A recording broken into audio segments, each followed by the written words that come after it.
Samsung is finally gearing up to release a wireless charger for its American Galaxy S3 customers. But suppose you're not the waiting type. Suppose you want wireless charging on your Galaxy S3 right now. Okay. I'm Michael Fisher. This is Pocket Now. We'll show you how to do it.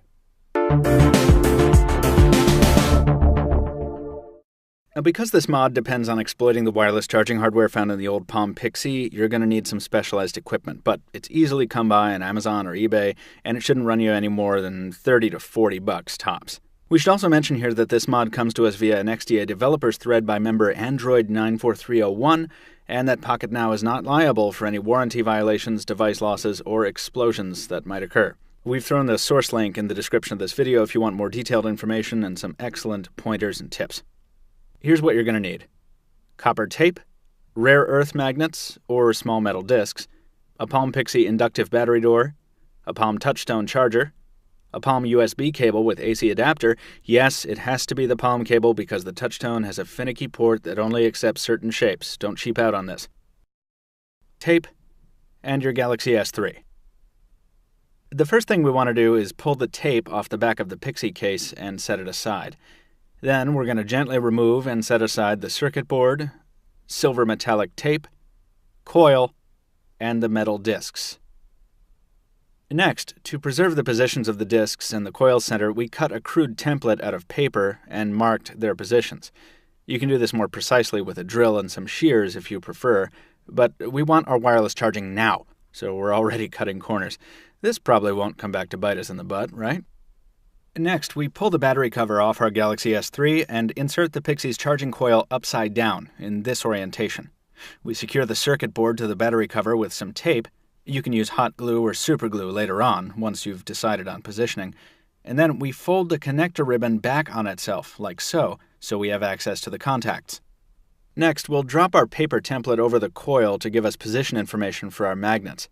Now, if you're worried about messing up the phone's compass with magnetic fields, you should use the metal discs we pried from the Pixie before. We're using magnets in this example, so we'll be sure to check the polarity to make sure we're putting them down in an attractive, not a repulsive, attitude.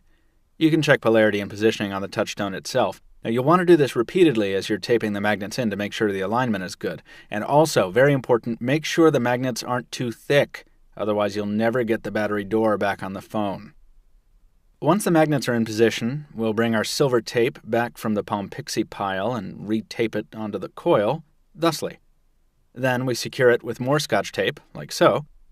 At this point, you should consider trimming away all the excess tape so you don't feel like a slob, and so this mod starts to look just a little less amateurish. If you're a real pro, you can bring the black Palm label back into play here, but be mindful, again, of the thickness of the battery door. It still needs to attach to the phone, after all.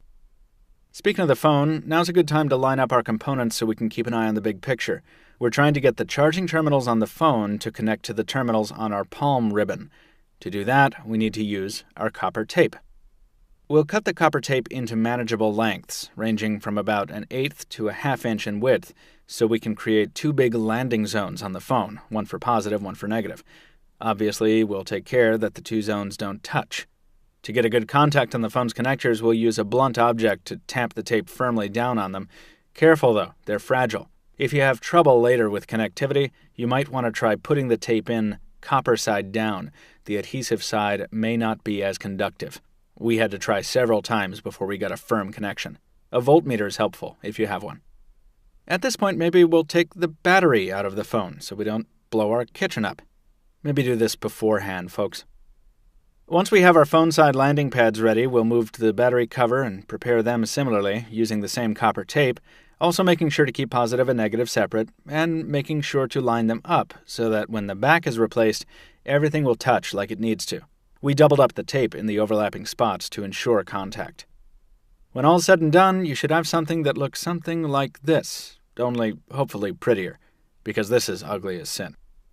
We'll resist the urge to judge a book by its cover, though.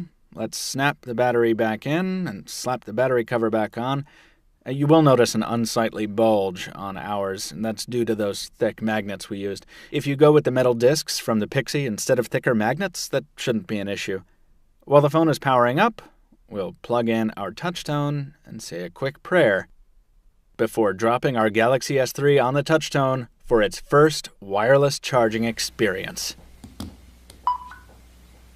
Yes! That's going to do it for today's tutorial. If you tried it on your Galaxy S3, leave a comment. Let us know how it went and leave tips for other folks who give it a try. Thanks for watching. Follow us in the links in the description below, and we'll see you next time.